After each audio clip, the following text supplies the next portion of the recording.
नमस्कार, IBN7 की इस चुनावी पेशकश में आपका स्वागत है।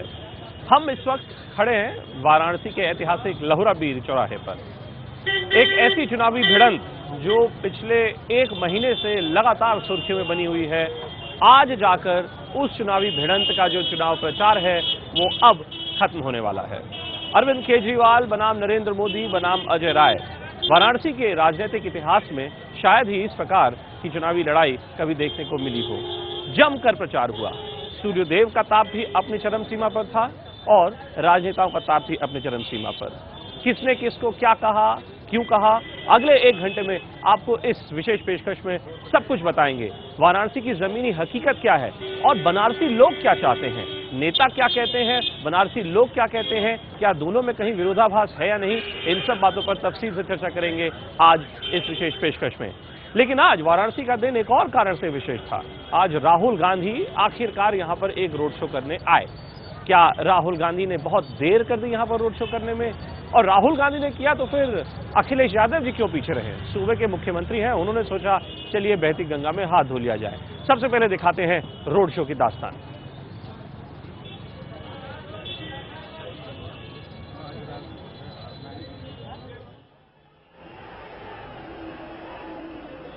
बहुत प्यार से आपने मेरा भाषण सुना। आज बनारस में इतना प्यार दिया आपने मुझे, सबने मिलकर प्यार दिया। आप सबका बहुत बहुत धन्यवाद।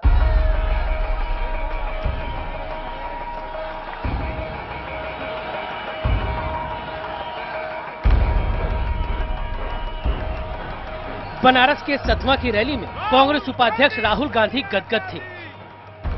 रैली से कुछ देर पहले ही रोड शो करके आए थे।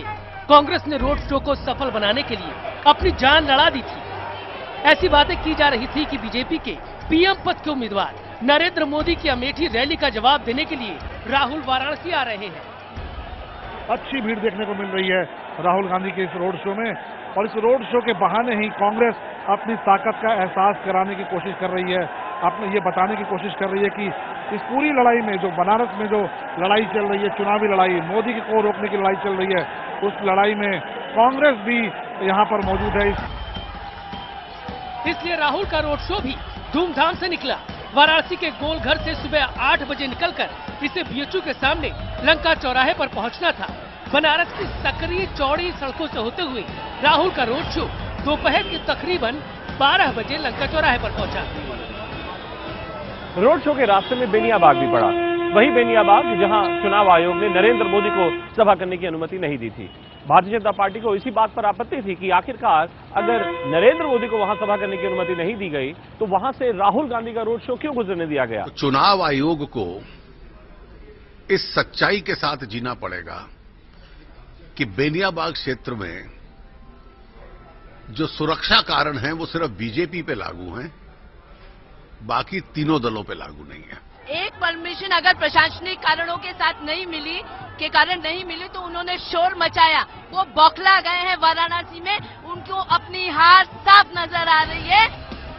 वैसे सवाल ये भी उठ रहे थे कि आखिर इस भीड़ में कितने बनारस के हैं। कांग्रेस और उसके समर्थकों का दावा था कि उनके प्रत्याशी अजय राय बाहरी नहीं है, स्थानीय है। इसलिए रोड शो में उमड़ी ये भीड़ भी स्थानीय है।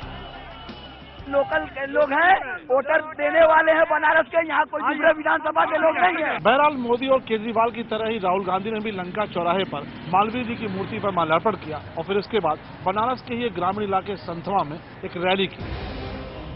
बनारस ने मोदी का रोड शो देखा, केजरीवाल को भी सड़क पर परखा, राहुल को भी देखने भीड़ जुटी, अखिलेश में भी मौजूद रही है बनारस। लेकिन यह बनारस किसकी है, इसका राज तो वो 12 मई को मतदान के दिन ही खोलेगी। कांग्रेस समर्थक इसी बात से खुश हैं कि कम से कम राहुल गांधी के इस रोड शो से अजय राय अब लड़ाई के मैदान में तो खड़े दिखते हैं। अजय राय को खुद भी ये उम्मीद है कि स्थानीय बनाम बाहरी विवाद से उनको काफी फायदा हो सकता है। Bureau report IBN7। तो ये थी रोड शो की दास्तान। इस वक्त लहुरा बीर में हमारे साथ बहुत सारे बनारसी हैं जिन्होंने बड़ी ध्यान से जो पूरा चुनाव प्रचार हुआ है इसको देखा है। आइए उनसे पूछते हैं कि ये जो पूरा चुनाव प्रचार हुआ है, आज समाजवादी पार्टी के मुखिया के सुपुत्र अखिलेश यादव जी जो है यहाँ पर रोड शो पे थे, तो इसलिए देखिए बड़ी अच्छी सी टी शर्ट भी सबको दी गई है, झंडे बंडे भी सबको दिए गए, भारतीय जनता पार्टी के कार्यकर्ता भी यहाँ पर सब मौजूद हैं। जो सबसे दिलचस्प बात मुझे वाराणसी में लगी इस चुनाव प्रचार में वो ये कि जिस प्रकार से जनता इस बार जुड़ गई थी प्रचार से, वो वाकई अपने आप में मजेदार बात थी। मुझे ये बताइए आप कि कहा जा रहा है कि वाराणसी में तो सिर्फ और सिर्फ लड़ाई इतनी इस बात की है, जो बीजेपी का दावा है कि यहाँ पर वोट नहीं पड़ना है, यहाँ पर सिर्फ वोट की गिनती होनी है।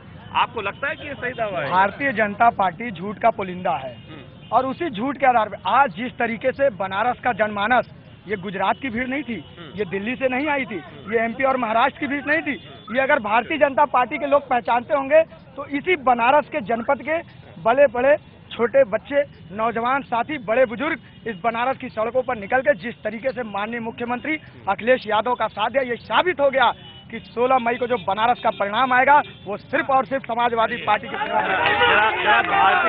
जरा भारतीय जनता पार्टी के समर्थकों को भी राय ले लें। साहब, आप जो है कि ये जो मफलर लगा के आप घूम रहे हैं, धीरे धीरे ये बताइए कि ये जो भाई साहब जो बोल रहे हैं, ये तो चलिए समर्थक जो होते हैं, समर्थक अपनी ही बात करते हैं, लेकिन क्या आपको लगता है कि बनारसी लोग इस बार ज्यादा उत्साहित हैं क्योंकि मोदी जी प्रधानमंत्री पद के दावेदार हैं, इसलिए ये चुनावी जो लड़ाई है वो इतनी दिलचस्प रही है?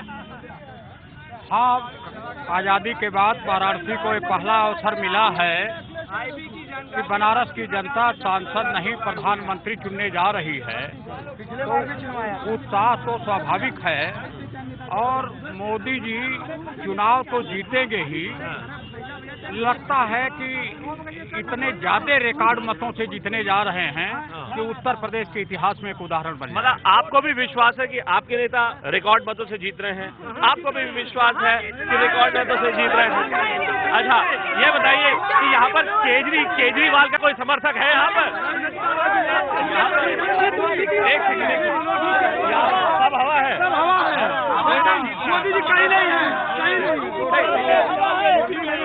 वहाँ से भाग गए। अच्छा सुनिए, भाग गए, जोशी भाग गया। ये भी मुद्दा है क्या? इसीलिए भाग गए। नेता जो है, उस नेताओं ने अपने मुरली मनोहर जोशी जी ने अपनी सीट चेंज कर ली। मुरली मैं आपको बताना चाहता हूँ, भारतीय जनता पार्टी के जितने भी कद्दावर नेता हैं, सबने केवल अपनी जगह बदलने का काम किया है, क्योंकि वो जानते हैं उन्होंने पिछले 5 वर्षों में कोई काम नहीं किया, ना ही बनारस में काम किया है। मुझे ये बताइए कि यहाँ पे इस चुनाव में जो स्थानीय मुद्दे हैं, स्थानीय मुद्दों की कौन बात करता है मैडम? रोड जो टूटी हुई है, बिजली की जो समस्या है, बनारस के अंदर इसकी कोई बात नहीं करता है, चाहे कोई भी हो, लेकिन ये विकास का मुद्दा अपराध सुधरेगा सिर्फ मोदी जी के आदर में। आज तक स्ट्रॉन्ग कंटेंट कोई नहीं था। चुनाव प्रचार खत्म हो रहा है, लेकिन आप कार्यकर्ता जो विभिन्न पार्टियों के हैं उनका उत्साह आप देख सकते हैं। आइए आपको ले चलता हूँ शलभ मणि त्रिपाठी के पास, जिनके साथ कुछ और लोग मौजूद हैं। शलभ, आप बताइए क्या तस्वीर दिख रही है आपको वाराणसी की? भूपेंद्र, बनारस का मिजाज जानना हो और चाय की दुकान पे अगर आप खड़े हो जाए तो बनारस का मिजाज आप जान सकते हैं। नदेसर मिंट हाउस की जो सबसे मशहूर चाय की दुकान है, इस वक्त हम वहाँ पर खड़े हैं और तमाम लोग देखिए चाय पीते हुए पूरे दिन की जो रोड शो रहा है उस पर चर्चा कर रहे हैं। आप लोगों ने 3 रोड शो देख लिए, मोदी जी का देख लिया, राहुल जी का देख लिया, केजरीवाल जी का देख लिया। क्या कहेंगे, किस तरह का माहौल है? बनारस में कौन ज्यादा आगे बढ़ रहा है? बनारस की एक तो वो है, बनारस सबको रस पिलाएगा, मगर पीएम तो मोदी को ही बनाएगा, सबको रस पिलाएगा। आप क्या कहेंगे? सेम टू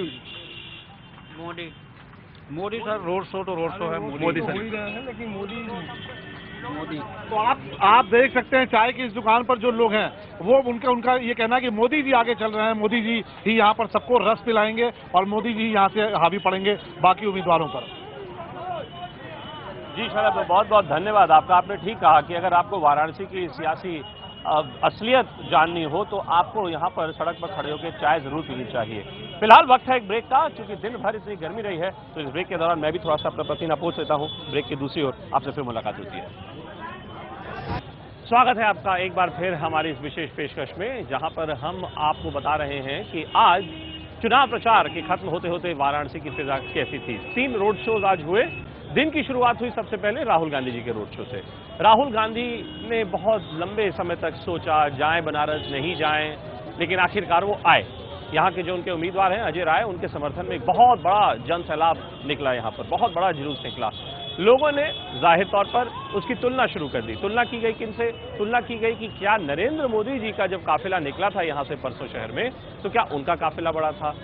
कुल मिला जुलाकर जो बात निकल कर आई बनारसियों के मुंह से, वो ये निकल कर आई कि शायद राहुल गांधी जी अगर पहले आए होते तो हो सकता है कांग्रेस की स्थिति न सिर्फ वाराणसी में बल्कि पूरे पूर्वांचल में भी शायद थोड़ी सुधर सकती थी। और सिर्फ राहुल क्यों, अगर वो अपनी बहन प्रियंका गांधी के साथ आते तो शायद मामला कुछ और बड़ा दिखता। लेकिन जहां एक और आज रोड शो हुआ राहुल गांधी का और सूबे के मुख्यमंत्री अखिलेश यादव का, वहीं सड़क पर यहां पर इस बात की भी काफी चर्चा गर्म रही कि कल देर रात तक अरविंद केजरीवाल जी ने जो रोड शो अपना निकाला वो भी काफी काबिले तारीफ था। काफी लोगों की ये राय थी कि अरविंद केजरीवाल जी ने बड़े जोर शोर से अपना प्रचार किया है और कहीं ना कहीं जो पूरी लड़ाई हो रही है वो सिर्फ और सिर्फ अजय राय को नहीं बल्कि नरेंद्र मोदी बनाम अरविंद केजरीवाल हो रही है। अब केजरीवाल जी भले ही दिल्ली से अपने समर्थकों को लेकर आए हों, हरियाणा से लेकर आए हों, पंजाब से लेकर आए हों, पूरे देश से लेकर आए हों, लेकिन वो जहां तक शक्ति प्रदर्शन का सवाल है तो उन्होंने कल वाराणसी में अपना एक विशाल रोड शो निकालकर इतना तो जरूर साबित कर दिया कि वो बनारस की धरती पर भी अपना जलवा दिखाने का दमखम रखते हैं। अब चुनाव प्रचार खत्म हो चुका है। नेता हो सकता है धीरे धीरे अपने घरों की तरफ लौट जाएं, लेकिन पूरे बनारस में जो सरचार्ज माहौल यहाँ पर है, जो यहाँ पे कार्यकर्ता हैं अलग अलग दलों के, जो निवासी हैं, वो सब के सब अब यही सोच रहे होंगे कि आखिरकार इस पूरे शोर शराबे के बीच, इस शोर गुल के बीच, इस गाली गलौज की राजनीति के बीच वाराणसी की जो मूल समस्याएं हैं उसके बारे में कौन सोच रहा है। उस सवाल का जवाब हम आपको ब्रेक की दूसरी तरफ देंगे, क्योंकि हमारे साथ वाराणसी के कुछ विशिष्ट मेहमान यहां से हमारे साथ जुड़ेंगे। उनसे पूछेंगे कि ये चुनाव किन लोगों के लिए है, नेताओं के लिए है या वाकई बनारस की जनता के लिए है।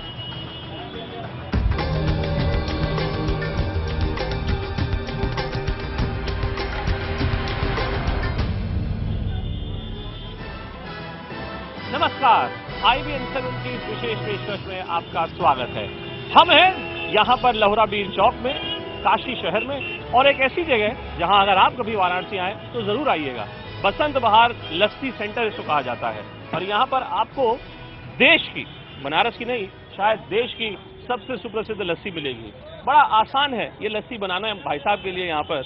और ये देखिए कि ये मलाई, अच्छा उनको लगता है तकलीफ है, ये देखिए कि कितनी मलाई इस लस्सी में डलती है। ये बताइए भाई साहब सबसे पहले कि ये जो कुछ, अच्छा ठीक है सर, मतलब कि जो गर्मी है उससे निपटने का सबसे बढ़िया तरीका यही, ये लस्सी जो है इसका एक घूंट पी लिया जाए। बहुत बहुत धन्यवाद। लाइए पहले आपकी लस्सी से ही शुरुआत करते हैं पहले। शानदार लस्सी है।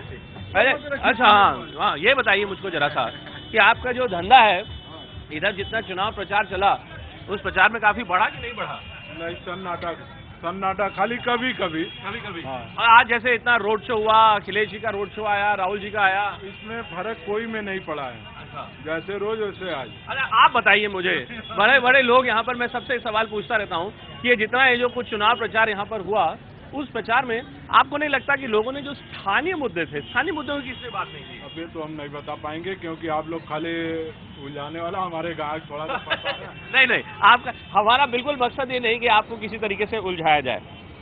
लस्सी के साथ साथ सियासी चर्चा, इससे बढ़िया मुझे नहीं लगता कि बनारस में कोई और शाम बिताने का तरीका हो सकता है। क्योंकि देखिए गर्मी तो बहुत है और ये जो गमछा है ये भी गर्मी से परेशान सा दिखता है, पूर्ण रूप से काला हो चुका है सफेद गमछा पसीने को पोंछते पोंछते। इसलिए जरूरी है कि लस्सी के घूंट इस चर्चा के बीच लेते चले जाएं। कुछ खास मेहमान हैं मेरे साथ, रेडियो जॉकी हैं हमारे साथ, म्यूजिक मिर्ची के नदीम जी हैं और उनके साथ ही सोनी जी हैं, दोनों रेडियो जॉकी हैं। कुछ हमारे साथ कुछ बनारस हिंदू यूनिवर्सिटी के कुछ स्टूडेंट्स भी हैं, इन सब से भी इनकी राय जानेंगे कि ये जो कुछ प्रचार हुआ बनारस में तो किस प्रकार का हुआ। नदीम, पहले आपसे पूछता हूँ, आप रेडियो होस्ट हैं तो जाहिर तौर पे आप लगातार, आपकी बातचीत होती रहती होगी बनारसियों से। मुझे ये बताइए कि पॉपुलर फीडबैक क्या है जो चुनाव प्रचार हुआ यहाँ पर?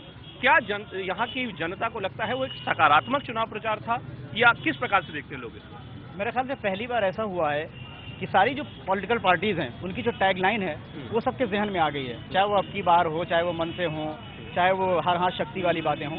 और ये मेरे ख्याल से बहुत अच्छा है, भविष्य में बहुत अच्छी चीज़ें, मतलब अगर इस कदर अवेयर किया जाए और खासतौर से अगर वोटर इतना अवेयर हो जाए तो मेरे ख्याल से बहुत फायदे की बात है ये। मतलब सुनिए, आप बताएं कि आपको भी लगता है कि जिस प्रकार की गाली गलौज जिसको कहते हैं, जो राजनीति हो रही थी यहाँ पर, जो एक दूसरे को लोग बोल रहे थे, जिस प्रकार से संबोधन कर रहे थे एक दूसरे का, आपके जो दर्शक हैं, आपके जो सुनने वाले हैं, वो लोग किस प्रकार से देख रहे थे इस प्रचार को? इत्तेफाक से मैंने आज सुबह ही अपने लिसनर्स से ये सवाल पूछा था कि भाई इतनी तकलीफ झेल रहे हैं हम लोग, एक नामांकन हुआ तो स्कूल्स बंद करने पड़े, कई सारे ऑफिसेज बंद थे, आज का ये हाल चाल है कि लोग पहले से तैयार थे, सबको मालूम था कि वो 9 बजे के बाद वो कहीं बाहर निकल नहीं पाएंगे अपने किसी ज़रूरी काम के लिए।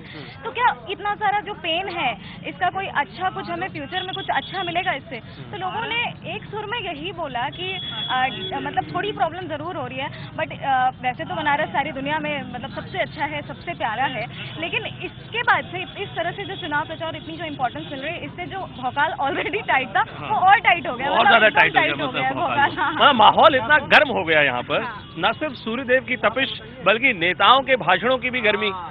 एक चीज़ मुझे बहुत जो अच्छी लगी, मैं घर से अगर बाहर निकला, जैसे मैं परसों घर से बाहर निकला, मैंने देखा कि 2 लोग रोड पे खड़े हैं चिलचिलाती दोपहर में, एक के हाथ में झाड़ू है, एक के चेस्ट पे लिखा हुआ है मैं हूं आम आदमी, मुझे स्वराज चाहिए। मतलब ब्रांडिंग करने का इससे खूबसूरत तरीका क्या होगा, कुछ बोल ही नहीं रहा। देखिए आप खड़े हुए, आपकी ब्रांडिंग है म्यूजिक मिर्ची, और देखिए भाई साहब की ब्रांडिंग क्या है, आम आदमी पार्टी का है, देखिए चौका लगा के आ गए। आप कहाँ, बनारस से हैं, कहाँ से हैं? मैं छत्तीसगढ़ से आया था। आप छत्तीसगढ़ से आए हैं? तो क्या यहाँ पे आप लोग घूमने आए कि प्रचार करने आए? यहाँ घूमने भी आए थे, प्रचार करने भी आए थे, वास्तविक स्थिति जो जिसको लहर बताया जा रहा था उसको देखने आए थे। तो किसकी लहर आप यहाँ पर देखने आए? यहाँ कुछ भी नहीं है, सभी के लोग हैं, हमारे मतदाता भीतर है।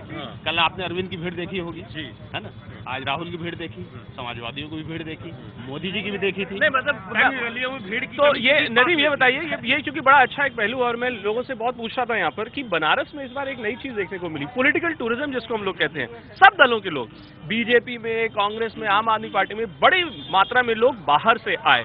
जो बनारसी हैं, बनारसी लोग, जो लोग बाहर से प्रचार करने आते हैं, जैसे कुछ लोग मुझको बता रहे थे कि साहब ये व्यक्ति तो उड़ीसा से आए हैं, ये हमको क्या बताएंगे कि बनारस की क्या समस्या है और इससे कैसे निपटा जाएगा। इसको किस प्रकार से देखते हैं, अंदर और बाहर वाला? जो मेरे ख्याल से बनारस की जो परेशानी है, जो बाहर से आया वो बंदा है ना, बड़ी बखूबी उसने फेस किया होगा और समझा भी होगा कि क्या क्या परेशानी है। ट्रैफिक की परेशानी है, वो बाहर से क्राउड आया वो तो देख ही रहा है। रोड पे जो परेशानी है 15-20 दिन पहले जो एकदम चमचमाती हुई रोड है ना, एकदम सर्फ एक्सल टाइप वाली, वो 15 दिन पहले हुआ है वो काम। हम लोग देख रहे थे, घर से निकलते थे ना, उछलते कूदते ऑफिस पहुंचते थे, आजकल जूम करके निकल जाते हैं। ये 15 दिन में चमत्कार हुए। अगर ऐसे चमत्कार अगर हो, मेरे ख्याल से ये चमत्कार जो हुआ है ये एनी टाइम पहले कभी भी हो सकता था, बट ये इलेक्शन की वजह से ये जो अच्छी लू जो चली है, ठंडी लू जिसे कहते हैं, ये अचानक चली है। चलिए एक कुछ जो स्टूडेंट्स हैं यहाँ पर उनसे पूछता हूँ। एक बात जो और निकल कर आई कि इस पूरे चुनाव प्रचार के दौरान जिस गर्मी की मैं बात कर रहा था, नेताओं का जो भाषण रहा जिस प्रकार से, क्या आप मानेंगे कि इस बार एक नई फ्रेंजी जिसको बोलते हैं, अंग्रेजी में जो शब्द होता है ना फ्रेंजी, उन्माद जिसको आप कहेंगे, ये उन्माद जो है ये क्या सभी दलों में आपको दिखता है या किसी एक दल विशेष में आपको दिखता है? मैं पूरे बनारस की अगर बात करूं सर, तो मुझे पूरे दलों में ये उन्माद दिखाई दे रहा है। कुछ हद तक एक ऐसी पार्टी, मैं नाम नहीं लूंगा किसी का, कुछ एक पार्टी ऐसी है जिसमें ये उन्माद अभी तक नजर नहीं आया, लेकिन वो पार्टी बाकी पार्टियों का एक प्रकोप झेल रही है, क्योंकि वो लोग यहाँ के हैं, वो उन्मादी हो चुके हैं। आप आम आदमी पार्टी की बात कर रहे हैं। अब आप जो कहें, आपको लगता है कि आम आदमी पार्टी में उन्माद नहीं है? बिल्कुल, उनमें थोड़ा उन्माद, कंट्रोल्ड, दे आर कंट्रोल्ड। लेकिन फिर भी अगर मैं आम आदमी पार्टी के ऊपर आता हूं, तो जो श्री अरविंद केजरीवाल की बैठकें हो रही हैं, मैंने 7-8 बैठकें उनकी फॉलो की। उनका एजेंडा बनारस की प्रॉब्लम पे नहीं है, हाउ टू स्टॉप मोदी, मतलब मोदी जी को क्या करने से रोके, क्या करने से रोके। भाई आपका मेन एजेंडा ये होना चाहिए, आप बनारस की प्रॉब्लम देखिए। आप एमपी के लिए यहाँ पे आए हैं, आप यहाँ की इलेक्ट्रिसिटी देखिए, आप यहाँ के नाविकों की प्रॉब्लम्स देखिए, आप यहाँ की सड़कें देखिए। 15 दिन, भाई साहब कह रहे हो 15 दिन पहले सड़कें, हम तो कहते हैं ऐसा रोज चुनाव हो, है रोज सड़कें बने, रोज बेहतर। अभी भी बनारस और जो मेन सबसे बड़ी प्रॉब्लम है वो यहाँ पे अनएम्प्लॉयमेंट की प्रॉब्लम है। मैंने आते हुए एक फ्लैक्स पढ़ा था, नियरली 68,000 कुछ फिगर था, उनको बेरोजगारी भत्ता दिया गया। अरे यार उन्हें एम्प्लॉयमेंट दो ना। बनारस के एडजॉइनिंग जितने लोग हैं, बड़ी अच्छी बात है, बनारस की जितनी एडजॉइनिंग जगह हैं वहां पे आप इंडस्ट्रीज को एस्टैब्लिश करो। आप मुझे बताइए कि जो अभिषेक जी जो बोल रहे हैं कि केजरीवाल जी कहते हैं अंबानी अडानी भगाओ, मोदी जी कहते हैं मेरे पास कुंजी है, मैं पूरे देश की समस्याओं को सुलझा दूंगा मैं, अजय राय जी कहते हैं मैं तो स्थानीय आदमी हूं। लेकिन ये बताइए कि जो यहाँ की स्थानीय बुनियादी समस्याएं हैं। क्या आप इत्तेफाक रखती हैं अभिषेक की इस राय से? मैं पूरी तरह इत्तेफाक रखती हूँ, बल्कि मैं 100% मेरा सपोर्ट है उनकी बात से, क्योंकि यहाँ पे जो सड़कों की प्रॉब्लम है बनारस में और जो यहाँ लाइट की प्रॉब्लम है जो आम जनता फेस कर रही है, उसकी तरफ किसी का रुझान नहीं है। आज जो है सब लोग यहाँ आए, खासकर केजरीवाल से मेरा ये क्वेश्चन रहेगा अगर वो सुनते हैं इस चीज़ को तो, कि हम लोग सभी लोग उनके साथ थे, लेकिन उनका जो एजेंडा था वो था भ्रष्टाचार। वो भ्रष्टाचार के खिलाफ थे, हम सब उनके साथ थे, सभी आम आदमी उनके साथ थे क्योंकि वो भ्रष्टाचार के खिलाफ थे। तो फिर वो भ्रष्टाचार के खिलाफ लड़ते लड़ते उन्होंने जो लिस्ट हमें बताई कि इस भ्रष्टाचार में सबसे ज्यादा कांग्रेस वालों का नाम था, तो मोदी जी को हराने आया हूँ ये स्टेटमेंट उन्होंने क्यों दिया? और वो खासकर मोदी जी को हराने बनारस आए। उनको लगता है मोदी जी भ्रष्टाचार के एक प्रकार से सिंबल है। तो वही मैं ये उनसे पूछना चाहती हूँ कि भ्रष्टाचार के खिलाफ मोदी जी का एक कोई चीज वो सामने लाए लोगों के सामने, जिससे ये साबित कर सके कि मोदी जी सबसे बड़े भ्रष्टाचारी हैं, जिनको हराने वो यहाँ आए। बड़ी मजेदार बात है कि हर दल जो है, हर व्यक्ति यहाँ पर ये कहता है कि जो युवा वर्ग है वो हमारे साथ जुड़ा हुआ है। तो जरा देखते हैं कि जो युवा वर्ग है वो दरअसल है किसके साथ। आप बताइए मुझे कि आप भी पढ़ते हैं अभी? जी, मैं रिसर्च स्कॉलर। अच्छा, रिसर्च स्कॉलर हैं BHU से। तो ये बताइए, आप रिसर्च स्कॉलर हैं, मैं देख रहा था कि आम आदमी पार्टी के नेता भी BHU बढ़ा गए। आपने देखा कि भारतीय जनता पार्टी की ओर से भी बड़ी जोरदार कैंपेनिंग हुई BHU में। BHU वासी किस तरफ है? अगर सच पूछो तो BHU 70% मोदी की तरफ, 70% मोदी की तरफ है। ऐसा क्यों है? आपको लगता है कि जो मोदी जी विकास की बात करते हैं, युवाओं से जुड़ने का जो प्रयास करते हैं, ज्यादा उसमें सक्षम रहते हैं, वो सफल होते हैं? मोदी जी के साथ एक प्लस पॉइंट ये है ना कि वो एक्सपोजर देते हैं अपनी बातों को, जो बोलते हैं वो करके दिखाते हैं। केजरीवाल ने क्या किया, 49 डेज में दिल्ली को छोड़ दिया। वो मुद्दा बना हुआ है। वो कौन उस चीज पे बिलीव करेगा कि केजरीवाल को वोट दे? आम आदमी सब है, पूरा हिंदुस्तान 125 करोड़ आम आदमी है, केजरीवाल भी आम आदमी है। चलिए एक ब्रेक लेते हैं। लस्सी खत्म हो रही है और लोगों की तादाद लगातार बढ़ती जा रही है, तो एक ब्रेक लेते हैं, लस्सी का एक और कुल्हड़ लेंगे और फिर उसके बाद जो है बाकी लोगों से और चर्चा करेंगे। देखते रहिए हमारी विशेष पेशकश। स्वागत है आपका एक बार फिर इस विशेष पेशकश में, जहां हम बसंत बहार, बड़ी नामी गिरामी दुकान है, उसके ठीक बाहर कर रहे हैं चर्चा लोगों से। गर्मी बहुत है तो थोड़ा सा पानी पी लें, क्योंकि कितनी बार लोग जो बातें रखते हैं उन बातों से ताप जो है वो लगातार बढ़ता रहता है। हम लोगों को भी काफी गर्मी लगती है। आप बताइए साहब, आप भी BHU से ही हैं। मैं लगातार ये सवाल यहाँ पर बनारस की जनता से करता रहा हूँ कि ये जो इस बार लड़ाई है, ये वाकई एक कोई चुनावी भिड़ंत है या आपके मुताबिक सिर्फ एक प्रतीकात्मक एक लड़ाई है? ये कि एक आदमी बहुत ऊपर है, बाकी लोग लगे हुए हैं कि हम भी किसी तरीके से मीडिया स्पेस में बने रहे? देखिए, एक तो कुछ लोग हैं जो मीडिया फेस बने रहना चाहते हैं, लेकिन जो बनारस की जनता चाहती है। मैंने PhD किया एग्रीकल्चर से जी, और आपको मालूम होगा कि लाल बहादुर शास्त्री जी जो हमारे भारत के दूसरे प्रधानमंत्री थे, वो रामनगर में रहते थे और उन्होंने एक नारा दिया था, जय जवान जय किसान से। किसी पॉलिटिकल पार्टी ने इस बात का मुद्दा नहीं उठाया। मैनिफेस्टो उठा लीजिए कि यहाँ के अगल बगल के जो कृषक है, किसान है, उनका वेलफेयर कैसे बढ़ाया जाए, उनका सोशियो इकोनॉमिक स्टेटस को हम बढ़ाएं।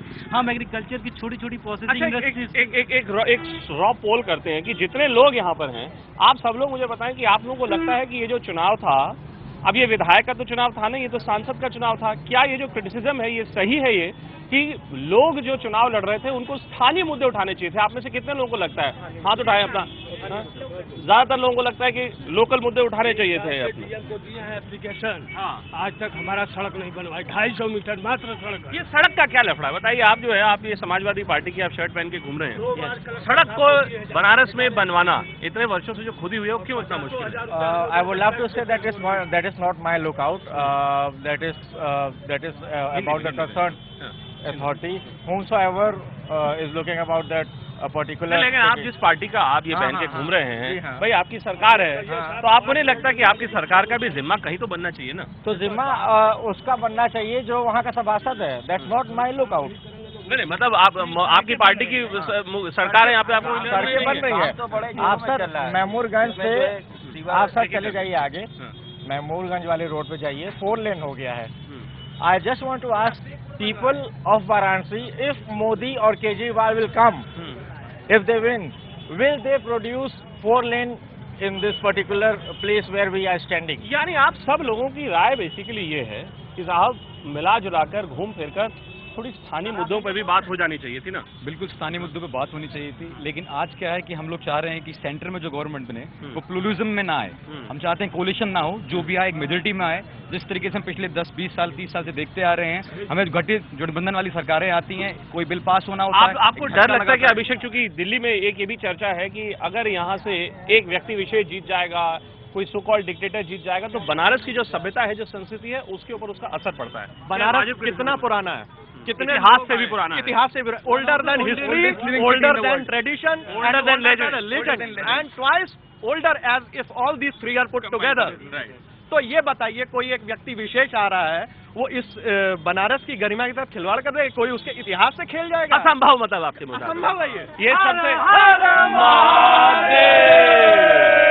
और इसी हर हर महादेव की ध्वनि के साथ आप सबका शुक्रिया अदा करते हैं, बनारस की जनता का भी शुक्रिया अदा करते हैं। चुनाव प्रचार खत्म हुआ, वाराणसी से हमारा ये चुनाव विशेष कार्यक्रम भी खत्म हुआ। ये वही जगह है जिसके बारे में मिर्जा गालिब ने कहा था कि यहाँ पर स्प्रिंग हमेशा बरकरार रहती है। उम्मीद है इसी प्रकार का माहौल बनारस में बना रहेगा। आप सब लोगों को बहुत बहुत धन्यवाद।